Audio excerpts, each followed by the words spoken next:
kita akan mempersiapkan hati kita untuk menjambut firman Tuhan yang akan disampaikan oleh Dr. Edi Sinuraya. Kita mau memuji Tuhan kembali. Kita buka buku pujian kita nomor 79. Buku pujian nomor 79.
Kepada hambanya saya persilakan.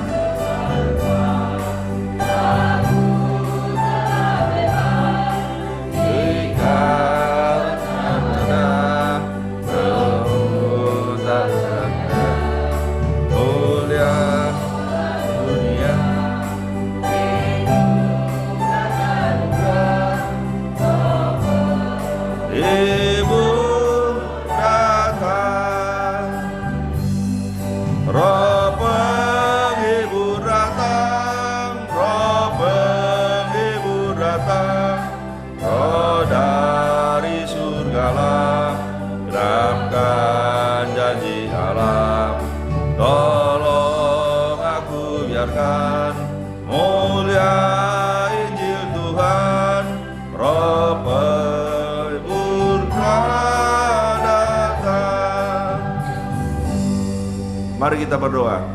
Terima kasih Tuhan Yesus buat anugerah-Mu, buat kasih-Mu, buat kebaikan-Mu Tuhan. Betapa bersyukurnya kami Tuhan punya Allah seperti Engkau, Allah yang mengasihi kami, Allah yang mencintai kami, Allah yang menepati janjinya terhadap kehidupan kami.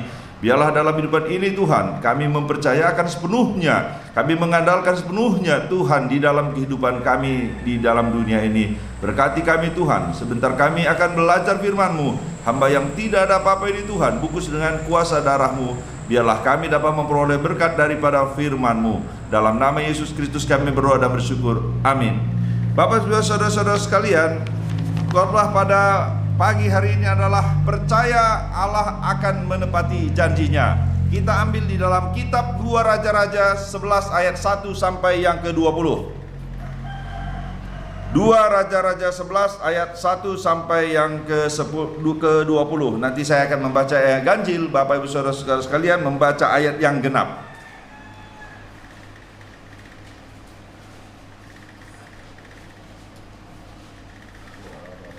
Dua Raja-Raja 11 ayat 1 sampai yang ke-20. 2 Raja-Raja 11 ayat 1 sampai yang ke-20. Atalia dibunuh dan Yoas menjadi raja. Ketika Atalia ibu Ahazia melihat bahwa anaknya sudah mati, maka bangkitlah ia membinasakan semua keturunan raja.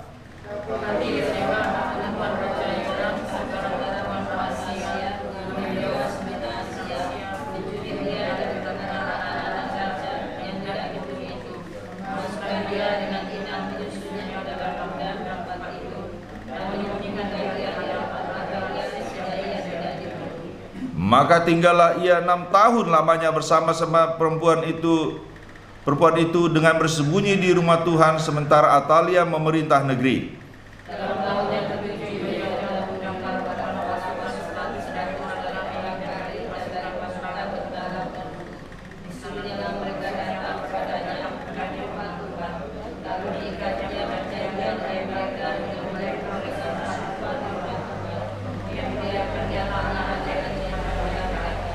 Sesudah itu ia memerintahkan kepada mereka, inilah yang harus kamu lakukan, sepertiga dari kamu, yakni yang selesai bertugas pada hari Sabat di sini, tetapi pengawal di istana raja.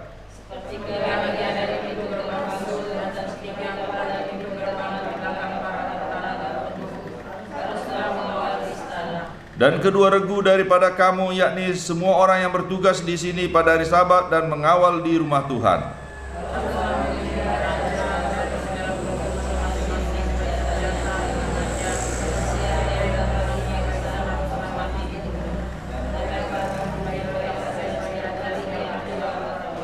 Para kepala pasukan 100 itu melakukan tepat seperti yang diperintahkan Imam Yoyada. Masing-masing mengambil orang-orangnya selesai bertugas pada hari Sabat bersama-sama dengan orang-orang yang masuk bertugas pada hari itu.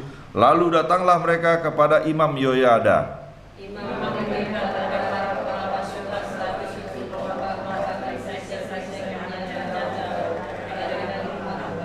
Kemudian para bentara itu masing-masing dengan senjatanya di tangannya mengambil tempatnya di lambung kanan sampai ke lambung kiri di rumah itu dengan mengelilingi mezbah dan rumah itu untuk melindungi raja.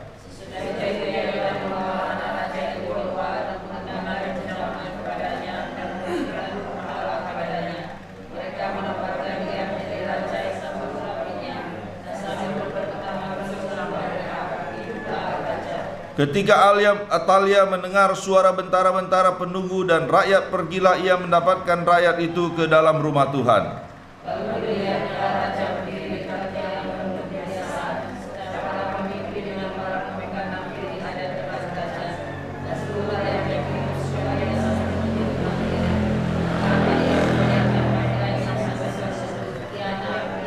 Tetapi Imam Yoyada memerintahkan para kepala pasukan 100, yakni orang-orang yang mengepalai tentara, katanya kepada mereka, bawalah dia keluar dari barisan, siapa yang memihak kepadanya bunuhlah dengan pedang.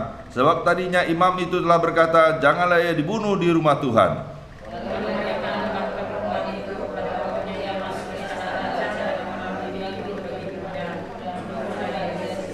Kemudian Yoyada mengikat perjanjian antara Tuhan dengan raja dan rakyat bahwa mereka menjadi umat Tuhan, juga antara raja dengan rakyat.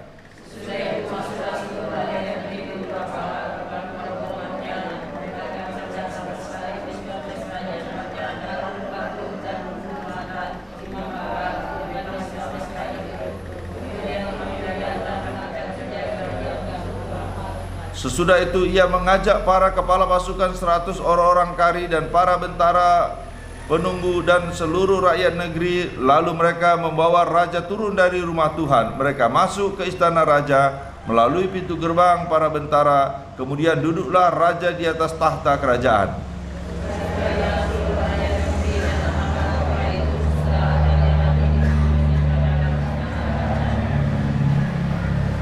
Bapak Ibu saudara-saudara sekalian yang dikasihi Tuhan, apa kabar semua kita pada hari ini?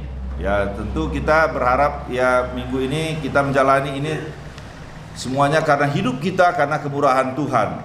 Jadi kalau kita bisa sampai sekarang bisa hidup, bisa menikmati, itu semuanya karena kemurahan Tuhan. Bapak saudara-saudara sekalian, kita tahu bahwa mempercayai Allah di tengah kesukaran merupakan suatu hal yang gak mudah sebenarnya. Nah, Alkitab ini jelas bahwa ketika kita mempercayai Tuhan, di dalam ketika kita mengalami kekecewaan hidup, mengalami penderitaan, menghadapi masalah, itu tidak pernah mengecewakan. Jadi kalau kita lihat di dalam firman Tuhan, banyak tokoh-tokoh juga mengalami proses, mengalami masalah, mengalami kesedihan. Kalau kita melihat Abraham itu dipanggil Tuhan sekitar umur 75 tahun dan Allah akan menjanjikan keturunannya. Dia harus menunggu 25 tahun. Jadi itu bukan langsung. Ada proses panjang, ada penantian, tetapi tidak mengecewakan. Kita melihat juga bagaimana Musa dipanggil Allah, kemudian melakukan bertindak sendiri. Dia harus melarikan diri dan tinggal di padang gurun 40 tahun. Demikian juga Yusuf dijual saudara-saudaranya sekitar umur 17. Baru ketika sudah 14 tahun kemudian, dia diangkat menjadi raja. Dia menjadi Perdana Menteri. Jadi Bapak saudara-saudara sekalian, di dalam masalah, di dalam penderitaan, ketika kita mengandalkan Tuhan, kita tidak pernah akan kecewa. Walaupun prosesnya itu tidaklah mudah. Jadi kadang-kadang, kenapa Tuhan belum menjawab doa saya ya? Kadang orang mengalami pergumulan. Itu bagian proses. Butuh ketekunan, butuh keuletan. Bapak saudara-saudara sekalian, percayalah bahwa Allah akan menepati janjinya. Itu juga yang menjadi renungan kita di dalam kisah daripada Yoas, Raja Daud. Bahwa Allah itu bukan hanya penuh kebaikan, penuh kasih, tetapi Dia apa yang dijanjikannya akan ditepatinya, akan terlaksana. Bapak saudara-saudara sekalian, ada 3 hal yang dapat kita renungkan bersama di dalam perikop firman Tuhan ini. Pertama, meskipun menderita, tetaplah percaya pada Allah. Kalaupun kita di dalam hidup ini mengalami penderitaan, masalah, tetaplah kita mencari Tuhan, mengandalkan Tuhan. Jangan sampai kita kecewa. Bapak saudara-saudara sekalian, kalau kita melihat firman Tuhan ini, setelah Raja Azariah mati, maka ibunya Atalia membunuh semua keturunan raja. Jadi sebenarnya itu kejam sekali. Atalia ini adalah penyembah Baal. Jadi Ahazia ini dididiknya itu anaknya bukan untuk takut kepada Tuhan, tetapi untuk menjauhi Tuhan. Jadi dalam kehidupan ini Bapak saudara sekalian, peran seorang ibu itu sangat menentukan. Makanya ketika kita lihat dalam kitab raja-raja itu selalu kadang-kadang disinggung, raja ini, ibunya ini. Kenapa? Karena pengaruh ibu terhadap seorang anak itu sangat besar. Bapak saudara-saudara sekalian, kita melihat ketika anaknya sudah mati oleh Yehu, Atalia ini mabuk kekuasaan. Orang yang mabuk kekuasaan itu akan tega berbuat jahat, akan tega melakukan hal. Yang dibunuhnya ini adalah cucunya, saudara-saudaranya sendiri, agar dia bisa menjadi raja. Memang kadang-kadang kalau kita lihat di TV atau gimana, orang yang sudah mabuk kekuasaan itu kadang raja tega. Kadang-kadang Pak, seperti ilmu kata, tanya, tendang di bawah, singkirkan di samping, naikkan ke atas. Jadi ini yang dilakukannya. Dia tega untuk menghabiskan, untuk membunuh orang-orang yang berpotensi menjadi raja, agar Atalia ini menjadi raja. Kekuasaan itu membutakan hati hidupnya. Makanya Bapak saudara sekalian, orang yang sudah mabuk itu ya buta. Ya sama dengan orang kalau udah mabuk minuman keras, nggak tahu lagi kadang jalan kemana, hidup bagaimana. Udah ibaratnya udah nggak tentu. Orang yang mabuk sesuatu nggak akan lagi mampu berpikir secara normal sebab akibat. Dan inilah yang dialami juga oleh Atalia. Dan ketika dia memerintah itu, ya pasti dia akan menghalalkan segala cara untuk mencapai ambisinya. Bapak saudara-saudara sekalian, kalau kita diperintah orang begini, itu bukan enak, sakit. Dia akan menanamkan ketakutan, dia akan menanamkan kecemasan agar orang-orang tunduk dan takut kepadanya. Ya kalau kita diperintah orang-orang yang membuat kita takut, gimana nggak kita menggigil? Bapak saudara-saudara sekalian, kalau kita lihat, kenapa Tuhan sampai izinkan orang begini memerintah? Kan aneh. Orang yang jahat pemerintah itu kok Tuhan izinkan, kok biarkan? Di dalam kehidupan ini pun juga kadang kita merenung, kok Tuhan izinkan saya mengalami hal demikian?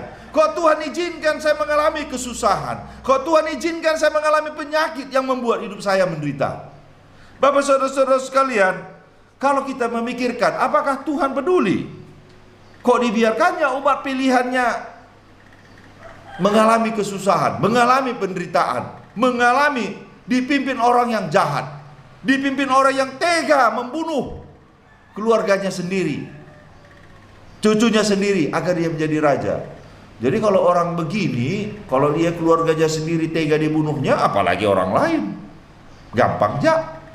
Bapak saudara-saudara sekalian, kalau demikian, apakah ibaratnya Tuhan membiarkan begitu? Bapak saudara-saudara sekalian, meskipun di dalam penderitaan, bahwa di dalam kesakitan, tetaplah percaya pada Allah, karena Allah belum berhenti bekerja. Kalaupun kita mengalami kesusahan penderitaan, ingat bahwa Allah itu belum berhenti bekerja. Allah tetap bekerja. Walaupun sesuatu itu di luar harapan kita, walaupun sesuatu itu di luar apa yang kita cita-citakan, walaupun sesuatu itu membuat hidup kita down, ingatlah bahwa Tuhan itu tetap baik, Tuhan itu tetap bekerja. Tuhan sanggup merubah kesedihan kita, kepedihan kita menjadi suatu sukacita. Bapak saudara-saudara sekalian, Allah terus berkarya mendatangkan kebaikan, dan itu yang perlu kita pegang, bahwa Allah itu tetap berdaulat akan kehidupan kita, akan napas kita, akan masa depan kita. Kalau kehidupan kita di tangan Allah, di bawah kendalinya, itu akan membuat kita tenang. Walaupun kita mengalami masalah, mengalami penderitaan, mengalami kesusahan. Yang kedua, Bapak saudara sekalian, meskipun lelah menunggu, tetaplah percaya pada Allah. Bapak saudara-saudara sekalian, yang namanya menunggu itu bukan enak. Ya kalau saya kadang bayangkan, dulu saya lihat, wah Abraham ini enak ya pikir. Rupanya udah direnungkan enggak enak juga. Bagaimana tidak? Terpenuhi janji Tuhan itu 25 tahun. Wah itu bukan waktu yang ibaratnya cepat, itu lama sekali. Bapak saudara-saudara sekalian, kalau kita lihat situasi sekarang pandemi ini, kita juga mengalami galau. Kita kadang memikir, kapan ini semuanya berakhir pandemi ini? Ya kalau kita lihat daerah bodoh kita ini, banyak pula di daerah kita ini. Ya baru-baru ini ada berapa, hampir belasan ada yang sudah kena di kecamatan kita ini. Jadi bukan sesuatu ini, kita merenung, wah kalau begini bagaimana? Kita mengalami kesusahan. Jadi ibaratnya kakak saya bilang nanti ibu akan dibawa ke Kalimantan, tolong dijemput katanya. Waduh, pikir. Itu saya harus PCR dulu, bolak-balik dulu Pontianak, kalau sudah negatif baru bisa. Mau kemana-mana serba susah. Usaha kita merosot. Banyak orang di dalam kondisi sekarang mengeluh penghasilannya itu sangat jauh berkurang. Toko-toko juga berkurang. Gaji-gaji itu banyak ini. Kadang-kadang kita merenung, kapan ini berakhir? Apakah nanti tahun ini selesai? Tahun depan? Atau tahun yang lain? Bapak saudara-saudara sekalian, ini jelas merupakan suatu masalah, suatu penderitaan, sesuatu ibaratnya hal yang tidak menyenangkan. Apakah kita sudah lelah, bosan? Bapak saudara-saudara sekalian, atau sudah cuek aja? Oh udahlah, mau kobek-kobek lah, mau gimana-gimana lah. Bapak saudara-saudara sekalian, kalau kita melihat ini, kita bersyukur. Kalau diperkirakan pandemi ini mungkin ibaratnya mungkin setahun 2 tahun lagi, tetapi memakai masker ini bisa agak lama, karena bisa aja nanti terjadi endemi, arti kata ada titik-titik yang kena. Bapak saudara-saudara sekalian, kalau kita melihat Atalia ini memerintah 6 tahun, itu bukan waktu yang singkat, itu waktu yang panjang. Jadi kalau udah 6 tahun dipimpin orang yang membuat orang kita pening, waduh susah, bukan enak. Ibaratnya kalau lihat kelakuan ini, kalau dulu kita suka nonton sinetron TV ini namanya orang bangsa Yehuda ini dipimpin oleh Nek Lampir katanya. Dan segala cara dia harus itu. Dan itu nggak nyaman, menderita. Bangsa Yehuda, bangsa kerajaan Yehuda itu sangat menderita dipimpin oleh Atalia tersebut, dan itu membuat ibaratnya lelah. Kita menantikan itu bisa orang menjadi putus asa. Loh kok begini Tuhan? Kok raja saya dapat yang begini? Kok kau izinkan semua ini terjadi? Dan itu bisa membuat orang menjadi putus asa dan kecewa. Itu sebabnya kadang-kadang orang mengatakan, waduh saya tak mampu lagi Tuhan. Saya tidak kuat lagi Tuhan. Saya tidak bisa bertahan lagi Tuhan. Kapan kau manggil saya? Bapak saudara-saudara sekalian, kalau sudah hal demikian, apa yang harus kita lakukan? Yang kita lakukan adalah tetaplah kita mempercayai Tuhan. Walaupun mungkin hal tersebut tidak menyenangkan kita. Hal itu membuat kita kecewa. Bapak saudara-saudara sekalian, selanjutnya, ketiga, percayalah Allah akan menepati janjinya. Saya nanti lihat membaca firman Tuhan di dalam 2 Samuel 7.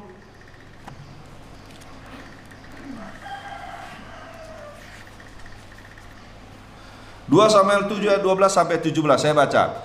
Apabila umurmu sudah genap dan engkau telah mendapat perhentian bersama-sama dengan nenek moyangmu, maka aku akan membangkitkan keturunanmu yang kemudian anak kandungmu, dan aku akan mengokohkan kerajaannya.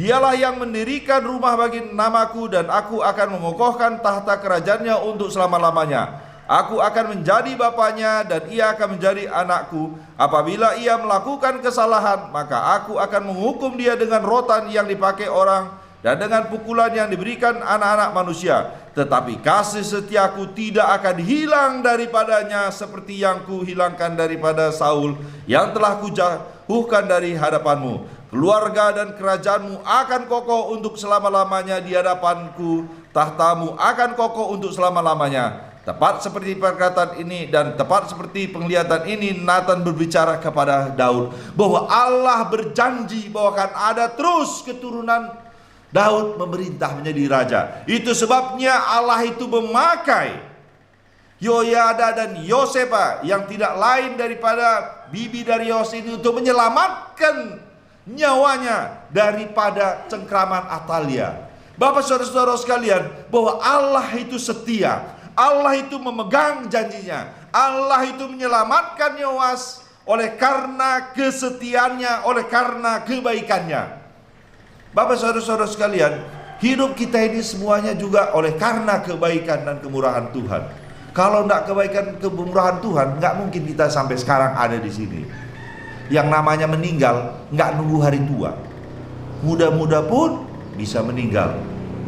Yang namanya kematian kita tidak tahu. Tetapi kejanji Tuhan ini tertepati. Tuhan memakai Yoyada dan Yoseba untuk menyelamatkan Yoas, untuk agar keturunan Daud itu tidak putus. Karena Atalia ini berniat untuk membasmi keturunan Daud. Bahwa ada Allah yang berkuasa, yang mengendalikan segala sesuatu, yang mengatur segala sesuatu. Bapak saudara-saudara sekalian, kalau kita dalam masalah penderitaan, ingatlah bahwa seluruhnya itu ada di dalam kendali Tuhan. Seluruhnya itu ada di dalam pengawasan Tuhan. Seluruhnya itu ada di dalam kuasa dan kebaikan Tuhan.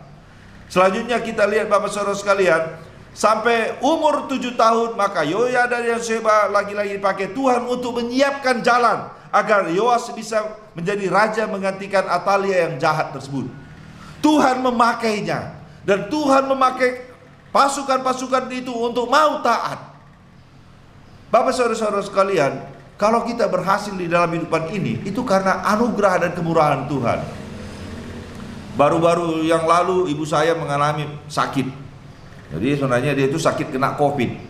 Wah, jadi udah di Riau itu, jadi ibaratnya sudah dipoto, rupanya gambaran parunya udah putih, jantungnya udah bengkak. Waduh, jujur saya sedih sekali. Karena begini, karena dia dulu mengatakan kepada saya, nak, kalau saya nanti meninggal, itu kau harus kubur saya di Medan, di dekat bapakmu. Jadi kalau udah kena COVID meninggal, itu nggak mungkin dikubur di Medan. Dia ada di Riau. Wah, itu jujur saya sedih sekali. Ya, kami berdoa dengan istri, ya berdoa kepada Tuhan. Dan puji Tuhan, dia sembuh karena dia nggak tahu sakit apa. Jadi sama susternya dia kena, ya itu. Dia nggak tahu, kami nggak bilang dia sakit apa. Ya puji Tuhan sembuh, nggak ada gitu. Karena memang kalau stres, selesai. Orang yang mengalami stres, itu daya tahan tubuhnya hancur. Pasti itu akan membunuh. Oleh karena apa? Karena dia memiliki komorbid, penyakit jantung, demikian juga darah tinggi. Bapak saudara-saudara sekalian, kalau kita melihat di sini, begitu baiknya Tuhan. Kadang-kadang bisa saja doa kita dijawab oleh Tuhan. Tetapi kalaupun doa kita tidak dijawab oleh Tuhan, yakinlah bahwa Tuhan akan memberikan yang terbaik di dalam kehidupan kita. Bapak saudara-saudara sekalian, kita melihat di sini bagaimana Tuhan bekerja. Tuhan bekerja, bagaimana Tuhan menyingkirkan Atalia dan mengangkat kembali Yoas untuk menjadi raja. Bahwa semuanya itu oleh karena kebaikan Tuhan. Dan kita melihat dalam ayat ini sesuatu hal yang menarik. Yehoyada tersebut mengikatkan perjanjian antara rakyat dengan raja, dengan Tuhan. Bahwa mereka mau hidup sejalan dengan firman Tuhan. Bapak saudara-saudara sekalian, kalau kita rindu agar kita menikmati Tuhan, kita menikmati kasih kebaikan Tuhan, agar Allah menepati janjinya terhadap hidup kita, kita perlu mengundang Kristus di dalam hati kehidupan kita. Kita datang kepadanya, kita mengakui dan meninggalkan dosa. Inilah saya Tuhan, saya menerima Engkau sebagai Tuhan dan Juru Selamat saya. Bapak saudara-saudara sekalian, kalau sudah ada Kristus dalam hati hidup kita, maka janji-janji Allah, firman Allah akan tergenapi dalam kehidupan kita. Doa-doa kita akan didengarkan oleh Tuhan. Kehidupan kita akan diatur dan dikendalikan oleh Tuhan. Dan itulah yang akan memberikan ketenangan di dalam kehidupan kita. Bapak saudara-saudara sekalian, yang namanya penderitaan, kesusahan, masalah nggak akan bisa kita lepaskan dalam hidup. Tetapi ada Allah yang berkuasa, ada Allah yang setia, ada Allah yang penuh kebaikan. Itu yang akan menjamin kehidupan kita. Kalau sudah ada Kristus dalam hati hidup kita, kita akan tenang dalam jalan hidup ini. Karena kita tahu Dia mengasihi kita, dan kita tahu apapun yang terjadi dalam kehidupan kita, itu ada di dalam kendalinya. Dan itu membuat kita tenang bahwa Allah kita adalah setia. Jadi kalau kita bisa sampai sekarang bisa berdiri di sini berkumpul memuji Tuhan, itu semata-mata karena kesetiaan Tuhan, karena kebaikan Tuhan. Bersyukurlah kita kalau kita mengalami masalah. Dengan masalah itu mengadarkan kita bahwa kita memerlukan Tuhan di dalam hidup ini. Undanglah Tuhan Yesus dalam hati hidup kita, sehingga kita menikmati kebaikan Tuhan, bahwa Dia akan menguatkan kita, memberikan penghiburan dalam hidup kita, dalam setiap masalah dan persoalan di kehidupan kita, bahwa Tuhan itu baik, Tuhan itu setia, dan Dia menepati janjinya. Mari kita berdoa. Benar Tuhan, Engkau begitu baik, Engkau Allah yang setia, Allah yang penuh kasih dan rahmat. Kami bersyukur Tuhan punya Allah seperti Engkau. Biarlah dalam hidupan ini Tuhan, kami mempercayakan sepenuhnya hidupan kami ke dalam tangan kasih-Mu. Berkati kami Tuhan, kuatkan kami Tuhan di dalam menghadapi masalah dalam hidup ini, menghadapi penderitaan. Biarlah dalam hidup ini kami mengandalkan Tuhan. Di dalam nama Yesus Kristus kami berdoa dan bersyukur. Amin.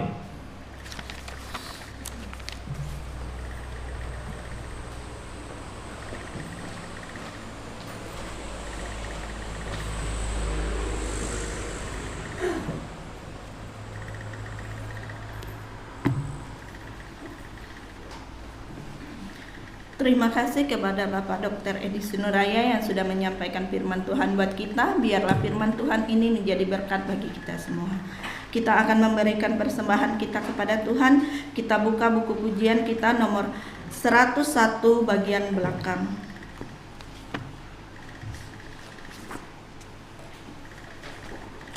Nomor 101 buku bagian belakang.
nista Tuhan kaya, Tuhan memelihara.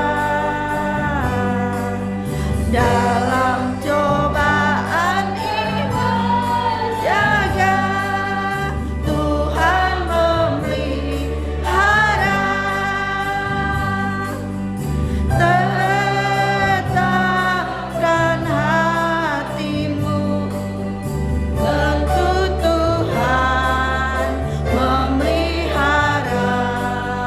Memelihara engkau sepanjang umurmu.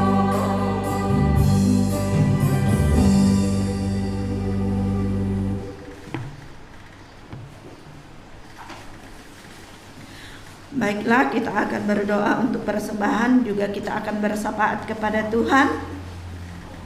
Nanti yang memimpin doa syafaat akan dipimpin oleh Ibu Indah Ayu Sumarni.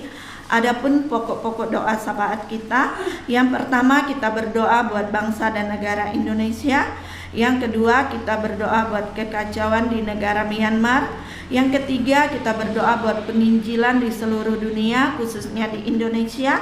Yang keempat berdoa buat gembala sidang dan majelis serta aktivis gereja.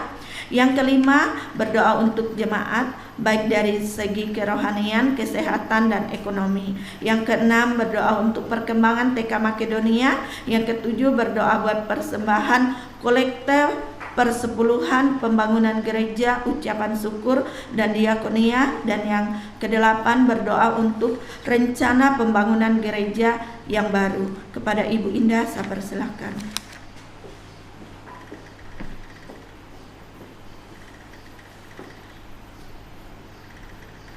Mari kita bersama-sama berdoa. Segala ucapan syukur kami naikkan kepadamu ya Tuhan, sebab kami tahu bahwa Engkau adalah Allah yang setia dan Engkau senantiasa menepati akan janji-janjimu. Seperti firman Tuhan yang sudah kami dengar bersama, ajar kepada kami untuk kami boleh menyerahkan seluruh kehidupan kami hanya pada Tuhan. Tuhan Yesus, kami datang kepadamu pada minggu hari ini. Kami mau menyerahkan ke setiap pergumulan kami pada tangan kasih Allah, sebab kami tahu ya Tuhan, hanya dengan berdoa memohon kepadamu kami mendapatkan penyelesaian dari segala persoalan hidup kami. Kami datang dan kami terus berdoa untuk bangsa dan negara Indonesia. Kami bersyukur untuk negara ini, di mana Engkau telah menolong dan Engkau telah memimpin sampai dengan hari ini. Dan kami terus menyerahkan akan bangsa dan negara ini pada tangan kasih Allah. Pemimpin-pemimpin kami mohon supaya Tuhan boleh memakai mereka, memberikan hikmat bijaksana, baik presiden sampai dengan pada tempat di mana kami berada. Tuhan menolong dan Tuhan memberkati. Berikan hikmat bijaksana daripadamu ya Tuhan, sehingga dengan demikian bangsa dan negara kami ini boleh terus berjalan dengan baik, seturut dengan kehendak dan rencana Tuhan.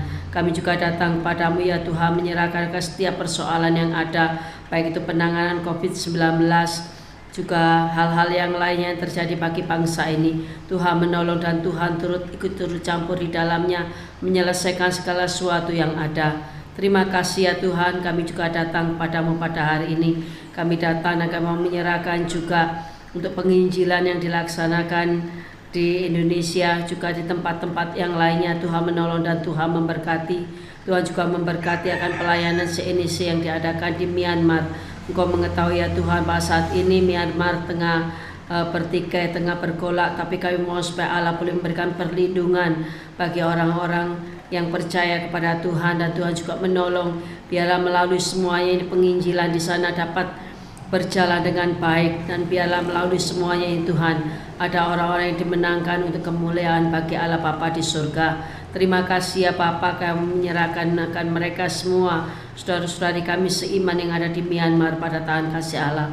Kami juga datang kepadamu ya Tuhan, menyerahkan ke setiap jemaat Tuhan dengan setiap pergumulannya, baik mereka yang bergumul karena sakit penyakit yang mereka alami, mereka yang bergumul di dalam ekonomi mereka, mereka yang bergumul dengan keluarga mereka, anak-anak mereka, pekerjaan mereka. Tuhan mohon supaya Engkau boleh turut campur di dalamnya, dan Tuhan boleh menolong, berikan pengharapan, memberikan sukacita bagi setiap kami semuanya, sehingga dalam keadaan apapun kami boleh terus berpaut kepada Tuhan. Terima kasih ya Tuhan, kami mau menyerahkan seluruh jemaat Tuhan pada tangan kasih Allah. menyerahkan seluruh akan majelis gereja, seluruh aktivis gereja, juga untuk hamba-hamba Tuhan. Tuhan menolong dan Tuhan memberkati. Juga pelayanan yang ada di tempat ini, kami mohon supaya Engkau ikut turut campur di dalamnya, sehingga pelayanan di tempat kami ini boleh berjalan dengan baik dan Tuhan ditinggikan dan dimuliakan. Terima kasih ya Tuhan. Rencana pembangunan gedung gereja yang baru pada tahun-tahun yang akan datang, kami mohon supaya Allah boleh mempersiapkan setiap kami, baik panitia yang ada, jemaat yang ada, majelis gereja, juga seluruh panitia yang ada. Kami mohon supaya Tuhan boleh menolong dan Allah boleh memberkati, sehingga apa yang kami upayakan boleh terjadi, apa yang kami upayakan boleh berhasil, dan kami boleh mewujudkan pembangunan rumah Tuhan pada masa yang akan datang. Berkati akan setiap kami ya Tuhan. Terima kasih Bapa. Kami juga mau berdoa untuk TK Makedonia Podok. Terima kasih karena kasih Tuhan, pimpinan dan penyertaan Tuhan sampai dengan hari ini, sehingga TK ini boleh berjalan dengan baik. Dan kami terus menyerahkan akan perkembangan TK ini pada tangan kasih Bapa di surga. Tuhan Yesus, kami datang kepadamu pada hari ini. Kami juga mau berdoa untuk uang persembahan yang sudah kami berikan kepada Tuhan. Sungguhnya kami tidak layak memberikan persembahan kepadamu ya Tuhan, tapi oleh karena kasih Tuhan yang boleh menolong kami, yang melayakkan kami, sehingga kami boleh memberikan sebagian daripada berkat-berkat yang kami terima. Dan biarlah apa yang sudah kami berikan kepada Tuhan ini, Tuhan boleh memakainya untuk pekerjaan pelayanan di tempat ini. Tuhan memberkati akan majelis gereja, bendahara gereja yang mengelolakan keuangan ini, sehingga mereka dapat menggunakannya dengan baik. Terima kasih ya Tuhan. Kami menyerahkan juga akan setiap jemaat Tuhan yang sudah memberikan dengan penuh sukacita. Kami mohon supaya Allah boleh kembali memberkati akan setiap kami ya Tuhan. Terima kasih Bapa. Kami mau menyerahkan semua doa-doa kami ini hanya di dalam nama Tuhan Yesus Kristus. Amin. Terima kasih untuk Ibu